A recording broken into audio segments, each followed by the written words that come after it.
द्वितीय अध्याय का 62वां श्लोक, जिसमें कहा गया कि काम ही सब चीज़ों की जड़ है।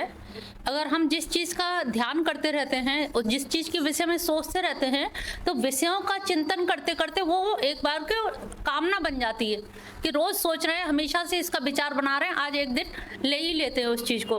तो आपका ध्यान विषय वस्तु पर रखे, इसीलिए ध्यान किसका कहा जाता है? कृष्ण भगवान का ध्यान करो, तो जरूर वो एक दिन मिल जाएंगे। आपकी कामना हो जाएगी कि प्रभु कब से हम तुम्हारा ध्यान कर रहे हैं, कभी तो दर्शन दे दो। और जब ध्यान ही नहीं करोगे तो दर्शन देने की अभिलाषा ही नहीं आएगी। तो अभिलाषा से पहले, कामना से पूर्व उस विषय का आप ध्यान करते हो, और ध्यान करते करते क्या होता है? कामना प्रस्फुटित हो जाती है अंतर्मनस में, और कामना प्रस्फुटित हो जाती है तो पूरी हो जाती है कामना। जो भौतिक जगत से संबंधित कामना है तो वो पूरी तो हो नहीं सकती। आप चाहते तो बहुत कुछ हो, लेकिन सब तो इच्छाएं पूरी नहीं हो सकती। तो जो नहीं पूरी होती है उनके लिए आपके अंदर क्रोध उत्पन्न होता है।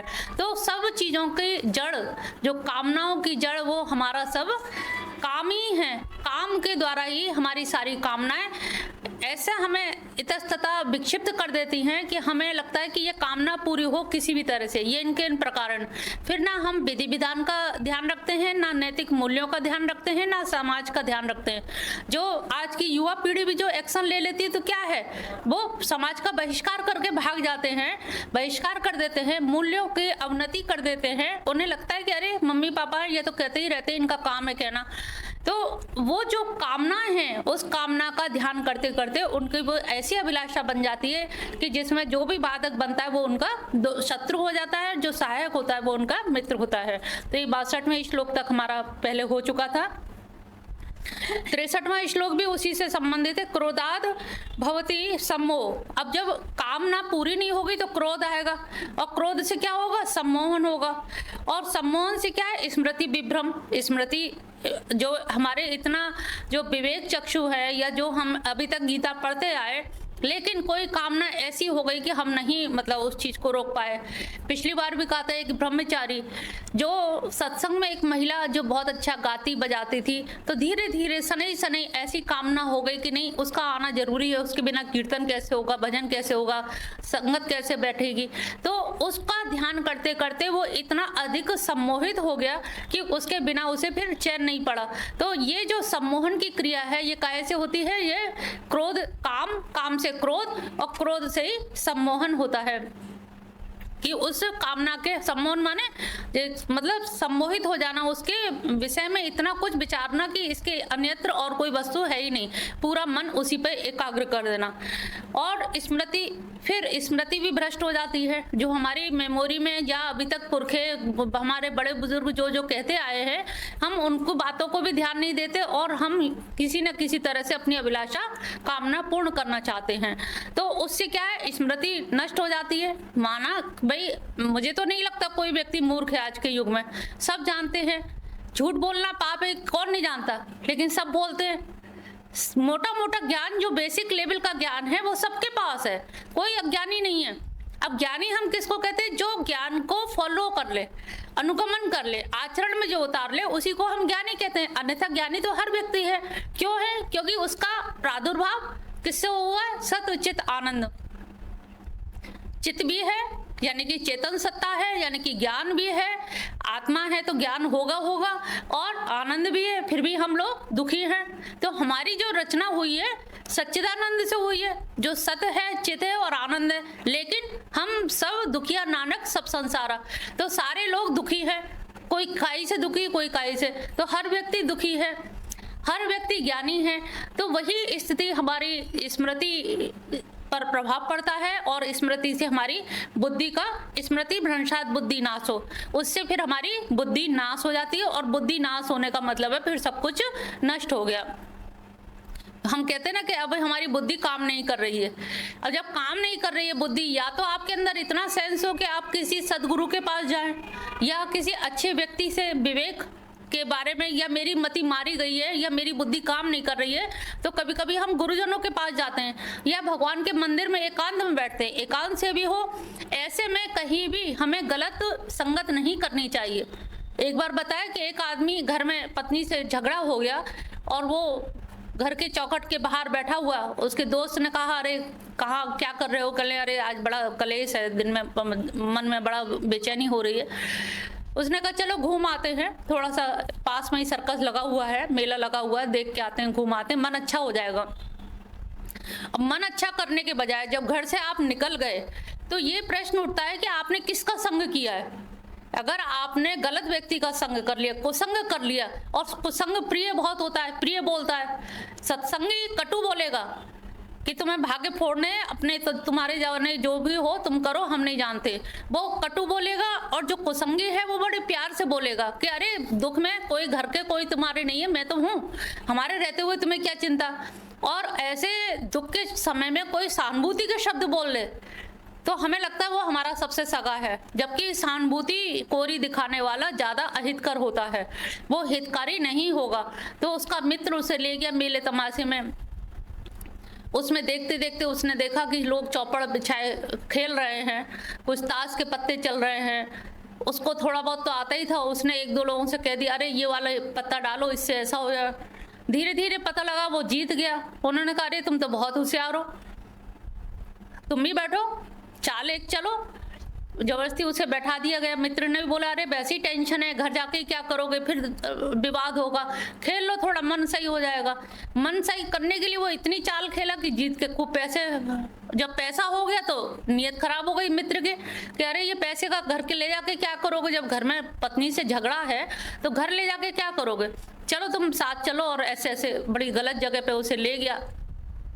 पता लगा कि कारागार में बंद होना पड़ा। तो आपके एक कुसंग कहाँ से कहाँ ले जाएगा। छोटी सी चीज है कामना, और छोटी सी कामना को अगर हम विवेक चक्षु के द्वारा, अपने विवेक ज्ञान के द्वारा उसको कंट्रोल नहीं करते हैं तो हमारा कहाँ तक पतन होगा ये हमें खुद नहीं मालूम। तो ऐसे में आप कैसे विवेक चक्षु से आप काम कर सकते हो, किस तरह की घर की परिस्थितियां, उनको परिस्थितियों में हम किसके सानिध्य में जाएं, किस जगह पे जाएं। जो विषाद योग है वो कैसे बना विषाद योग। अर्जुन कृष्ण भगवान के पास आ गए इसलिए वो योग बन गया, अन्यथा तो विषाद था। विषाद में योग आज तक कहीं देखा है कि विषाद और योग हो? कहाँ विषाद कहाँ योग। लेकिन जब हम दुखी होते हैं, भगवान के चरणों में बैठ करके रुदन करते हैं, तो वो रुदन हमारे लिए विरह अग्नि बन करके हमारे पापों को ध्वस्त कर देता है। चित्त शुद्ध हो जाता है, अंतःकरण शुद्ध हो जाता है।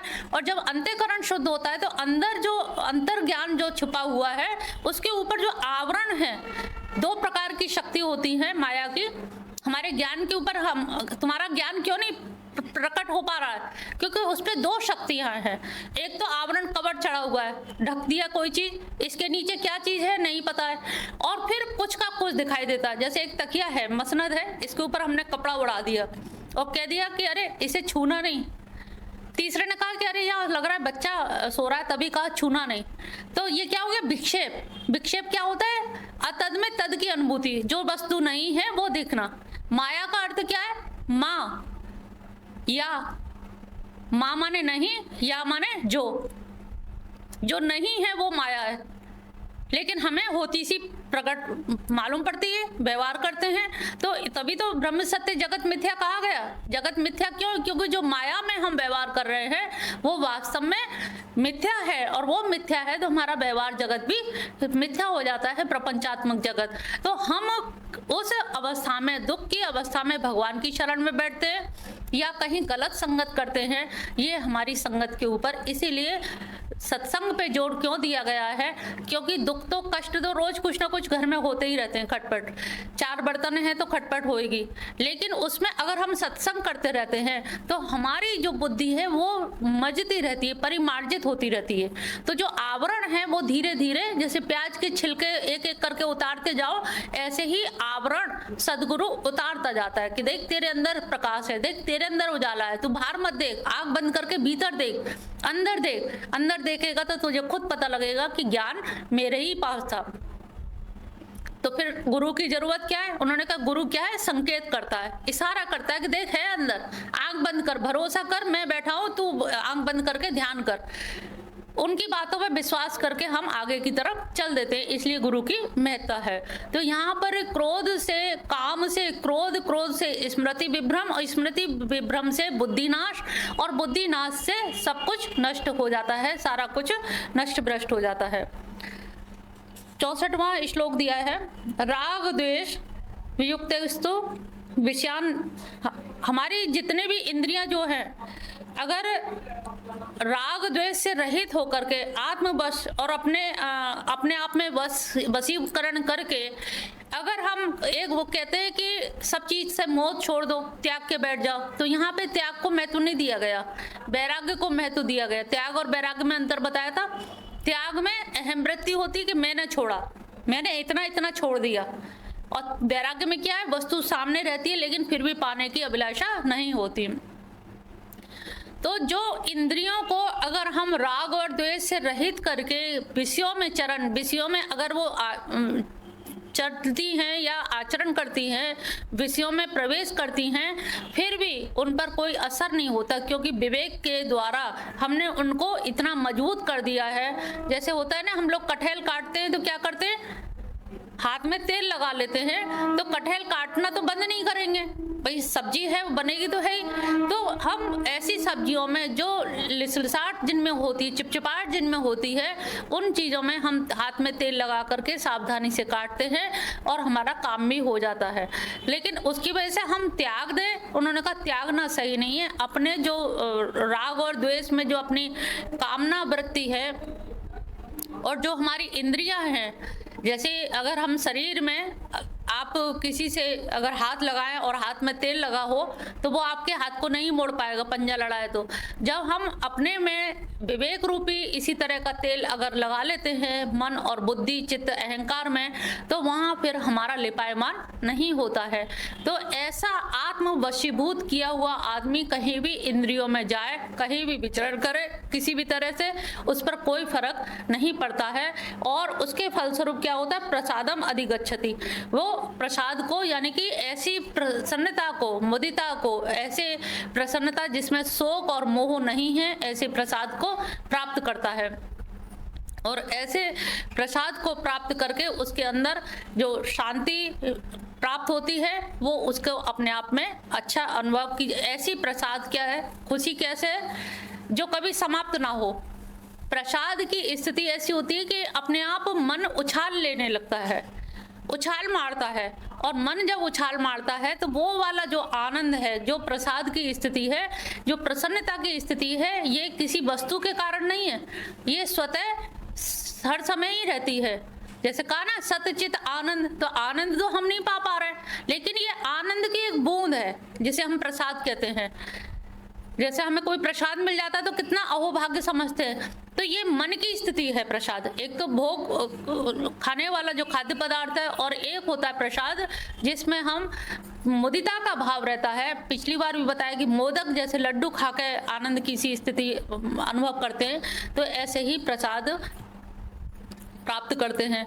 और उस प्रसाद को प्राप्त करने में क्या होता है, प्रसादे सब सर्व दुखा नाम हानि रस्य उपजायते। उसके प्रसाद जब हो जाता है तो फिर हमें किसी भी तरह की हानि लाभ से कोई फर्क नहीं पड़ता। हानि होती है तो ठीक है, होनी थी, और लाभ होता है तो भी ठीक है, वो भी होना था। तो हानि और लाभ दोनों ही चीज़ों से हम परे हो जाते हैं, और हमें कोई चीज़ का आसक्ति नहीं रहती कि ये हानि है कि लाभ है। कि इन सब चीज़ों से हम परे होकर के प्रसाद को पा करके सारे दुख जिस तरह की भी हैं, ऐसा नहीं जैसे कोई बीमारी होती है तो उसके एक पर्टिकुलर दवाई होती है, लेकिन उसकी कोई दवा ना हो करके हम ऐसे प्रसाद की स्थिति होती है जिसमें हमारे कभी भी कोई भी विघ्न आता है, लेकिन उन विघ्न का हमारे ऊपर कोई असर नहीं पड़ता है। इसका मतलब है कि ये प्रसाद वही प्रसाद है जो आनंद का एक क्षणिक कण है, जो कण सच्चिदानंद में से आनंद समाप्त नहीं होता। इसी प्रकार से जब जीव को ज्ञान हो जाता है तो उसका ये प्रसाद भी हमेशा बना रहता है। वो दुख और सुख से घटा बढ़ी नहीं होती है कि क्षणे तुष्टा क्षणे रुष्टा, तो ये स्थिति नहीं होती। वो निरंतर सतत प्रसन्नता की स्थिति में रहता है, आनंद की स्थिति में रहेगा। और इस स्थिति में क्या है कि व्यक्ति का हंसी बहुत आती है। प्रसन्नता में, मुदिता में बहुत प्रसन्न रहेगा, हंसी आएगी, प्रफुल्लता होगी और शरीर हल्का होगा, अंदर से हृदय उछाल मारेगा। अगर कहीं कीर्तन हो रहा है तो नाच लें या ताली बजा बजा के उछल उछल के वो करें, अंदर से वो भाव आएगा। और वो जो भाव होता है वो ऐसा भाव है जो कभी समाप्त नहीं होता, वो हमेशा प्रसाद की स्थिति यानी कि हानि लाभ से, उसका दुख सुख से मतलब नहीं है। जो भी दुख घटित हो रहा है वो संसार में घटित हो रहा है, उसके ऊपर कोई भी वो नहीं होता। प्रसन्न चित्त से बुद्धि जो है आंसू शीघ्र ही बुद्धि स्थित हो जाती है। जब प्रसन्न चित्त होता है तो हमारे हानि है नहीं है, कोई परेशानी है नहीं, तो ऐसी जगह पे हमारा जो चित्त है वो बहुत जो बुद्धि है, बुद्धि में चित्त एकदम ठहर जाती है। और बुद्धि में जो विचारों के होता है ना कि अध्यवसाय नहीं कर पाती। बुद्धि का गुण क्या है? निश्चयात्मक ज्ञान। और जब निश्चयात्मक ज्ञान नहीं होती तभी मति भ्रम होता है कि समझ नहीं आ रहा क्या करें, ये करें कि वो करें, बड़ी ऊहापोह की स्थिति हो रही है। तो ये क्या हुआ? मति भ्रम हुआ। लेकिन जब आपको प्रसाद की स्थिति होती है तब आप तुरंत जो विचार आता है आप वही कर डालते हैं और सफलता भी मिल जाती है। ऐसा लगता है कि ये प्रभु का आदेश था, क्योंकि जब चित्त शांत होता है, जैसे जलाशय है और जलाशय में एक कंकड़ी मार दो तो लहरें उठने लगती हैं। अगर वही जलाशय जब शांत हो जाता है, झांक के देखो तो अपना ही चेहरा बड़ा सुंदर दिखने लगता है। दर्पण इतनी न्यूनता कमियां दिखाता, वो कोई कमी नहीं दिखाता, उसमें जल में चेहरा बहुत अच्छा प्रतिबिंबित होता है, तो उसे देख करके हम प्रसन्न होते हैं। तो वहां पर चित्त की प्रसन्नता से ही बुद्धि की स्थिरता आ जाती है। जब मन प्रसन्न होगा, चित्त प्रसन्न होगा, तो वो चित्त की प्रसन्नता क्या है? सतत रहती है, नित्य रहेगी। और उससे हमारी बुद्धि भी यानी कि बुद्धि योग में भी आप स्थित हो जाते हैं। ये नहीं सोचिए कि बहुत बुद्धिमान लोग ही बुद्धि योग में स्थित होते हैं। बुद्धि तो सभी में होती है, जिसकी जैसी भी बुद्धि है वो स्थित हो जाएगी, तो मति भ्रम नहीं पैदा करेगी। नास्ति बुद्धिर अयुक्तस्य न चायुक्त भावर। जो भी अयुक्त है, अयुक्त यानी कि जिसने श्रवण करने के बाद मनन नहीं किया, जैसे तुम लोग यहाँ सुनते हो लेकिन घर जाके भूल जाते हो, मनन नहीं करते हो, उस पर डिस्कशन नहीं करते हो। पहले यहाँ पर लोग आते थे, त्रिवेदी जी वगैरह सब बैठ के 1-2 घंटे मनन होते, तिवारी जी, त्रिवेदी जी, इंदु सब लोग, तो मनन होता था कि ये बात कही किस आधार पे, किस तरह से। तो जब तक श्रवण करके मनन नहीं करोगे और मनन करके निधिध्यासन नहीं करोगे, निधिध्यासन माने कोई चीज को तुमने स्थिर कर लिया अपने बुद्धि में कि ये एक निश्चयात्मक ज्ञान है। तो याज्ञवल्क्य भी कह रहे आत्मवारे द्रष्टव्य श्रोतव्य मंतव्य निधिध्यासितव्य। तो निधिध्यासन हमारा करना जरूरी होता है, लेकिन अयुक्त है। अगर हमारा मन चंचल है, चित्त ठिकाने नहीं है, हम क्या कहते हैं? आज हमारा चित्त ठिकाने नहीं है। इसका मतलब आपको पता है कि कहीं ठिकाना है, कहीं ठिकाना है, तभी तो आप कह रहे चित्त ठिकाने नहीं है, आज बुद्धि काम नहीं कर रही। इसका मतलब ये कोई और बैठा है अंदर जो देख रहा है आपकी बुद्धि को कि आज मेरी बुद्धि काम नहीं कर रही, आज मेरी मतलब मैं अलग हूँ, मेरी बुद्धि अलग है, मैं और मेरा हाथ अलग है, मेरे हाथ में दर्द हो रहा है, मेरे सिर में दर्द हो रहा है, मेरे नहीं दर्द हो रहा, मेरे सिर में, मेरे हाथ में, मेरे पैर में। इसका मतलब है कि मैं अलग हूँ और ये सब अलग है। अगर ये शरीर, मन, बुद्धि, चित्त, अहंकार अयुक्त है, इन्होंने सही ढंग से श्रवण नहीं किया तो मनन भी नहीं किया, निधिध्यासन भी नहीं किया, इसलिए ये अयुक्त है। ना ही इन्होंने साधन चतुष्टय किए। साधन चतुष्टय करके आदमी एकदम युक्त बन जाता है। पतंजलि का अष्टांग योग, यम, नियम, आसन, प्राणायाम, प्रत्याहार, धारणा, ध्यान, समाधि सम्यक अध्येते इति समाधि, यानी कि सम्यक प्रकार से जो स्थिर हो जाता है उसे हम समाधि की श्रेणी में गिनते हैं। तो यहाँ पर हम देख रहे हैं कि जिसका चित्त या बुद्धि अयुक्त है, तो ना तो वो बुद्धि योग में ही स्थिर हो पाएगा और ना अयुक्त से भावना, और ना ही वो भावना में स्थिर हो पाएगा, ना चा अभाव्यत। और जो भावना भी, जिसकी एक भावना होती है कि हम भगवान की भक्ति में लगा दें, या बुद्धि को ज्ञान योग में लगा दें या उनको भक्ति योग में लगा दें। जब हम भक्ति योग भी नहीं कर पा रहे, भाव भी नहीं है हमारे अंदर, हम यहाँ बैठे हैं बेमन से भगवान के सामने, लेकिन भगवान से भी हमारा तारतम्य नहीं जुड़ पा रहा, भगवान से भी हम भाव से नहीं जुड़ पा रहे, तो कहीं ना कहीं हम अयुक्त तो है ही है। क्योंकि हमारा चित्त का घर के सामान में है, पता नहीं क्या हुआ होगा, पता नहीं वो क्या कर रहे होंगे, ये कौन कर रहा, बच्चे क्या कर रहे होंगे। तो आप बैठे यहाँ पर हो और चित्त घर में लगा हुआ है, तो ये क्या हो गई, अयुक्त की स्थिति हो गई।